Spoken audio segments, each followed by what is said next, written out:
প্রযুক্তি উদ্যোক্তা ইলন মাস্কের কৃত্রিম বুদ্ধিমত্তা সংস্থা XAI উইকিপিডিয়ার বিকল্প হিসেবে গ্রোকিপিডিয়া নামে একটি নতুন ডিজিটাল বিশ্বকোষ চালু করেছে। সোমবার 28 অক্টোবর এটি আনুষ্ঠানিকভাবে যাত্রা শুরু করে। মাস্ক দীর্ঘদিন ধরেই উইকিপিডিয়াকে আদর্শগত বাম ঘেঁষা বা পক্ষপাত দুষ্ট বলে সমালোচনা করে আসছিলেন, যার প্রতিদ্বন্দ্বী হিসেবে তিনি চালু করেছেন গ্রোকিপিডিয়া। নিউ ইয়র্ক থেকে বার্তা সংস্থা AFP এ খবর জানায়, সোমবার সন্ধ্যা নাগাদ গ্রোকিপিডিয়ার ভার্সন 0.1 এ 8,85,000-এরও বেশি আর্টিকেল যুক্ত করা হয়েছে। অপরদিকে উইকিপিডিয়ায় ইংরেজিতে 70 লাখেরও বেশি আর্টিকেল রয়েছে। মাস্ক প্রতিশ্রুতি দিয়েছেন খুব শিগগিরই ভার্সন 1.0 প্রকাশ করা হবে, যেটি বর্তমান সাইটের তুলনায় 10 গুণ সমৃদ্ধ হবে। এমনকি বর্তমান সংস্করণটি উইকিপিডিয়ার চেয়ে ভালো বলে দাবি করেন তিনি। সাইটটি চালু করার পর মাস্ক তার সামাজিক যোগাযোগ মাধ্যম এক্সে বলেন, গ্রোক ও গ্রোকিপিডিয়া.com এর লক্ষ্য হলো সত্য, সম্পূর্ণ সত্য এবং সত্য ছাড়া আর কিছুই নয়। আমরা হয়তো কখনো নিখুঁত হতে পারবো না, তবুও আমরা সেই লক্ষ্যের দিকেই এগিয়ে যাব।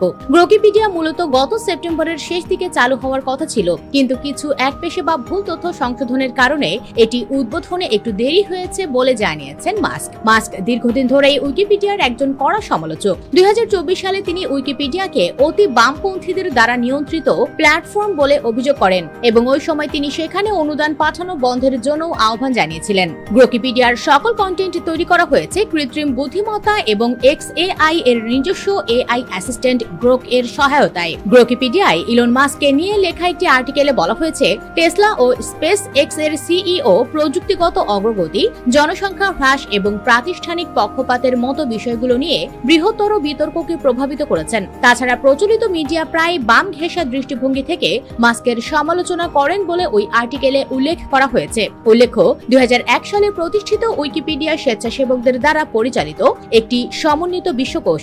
মূলত অনুদানের মাধ্যমে এটি পরিচালিত হয়। যে কোনো ইন্টারনেট ব্যবহারকারী এর পেজগুলোতে লিখতে বা সম্পাদনা করতে পারেন। উইকিপিডিয়া সবসময় তাদের কন্টেন্টে নিরপেক্ষ দৃষ্টিভঙ্গি বজায় রাখার দাবি করে। US Bengal desk report.